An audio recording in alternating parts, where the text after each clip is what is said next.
Ordering from StockX Kicks is pretty easy thing to do. Today I'm going to teach you how you guys can properly order from StockX Kicks. So for that, as you guys can see, I'm on Google and I'm going to search for StockX Kicks, and I'll go to this website, which is stockxkicks.com.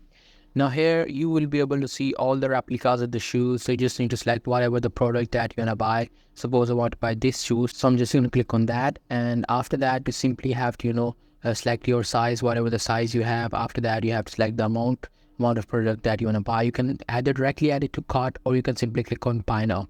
Whenever you click on buy now, it will automatically add it to the cart. Now after that, you simply have to fill out these details. As you guys can see, it wants you to fill out the information first. After filling out this information, you have to go to the shipping section. In the shipping section, it will tell you how much it will cost for the shipping, and after that it will want you to pay. You can pay with either Master, Visa card, or any other payment option. It totally depends upon you.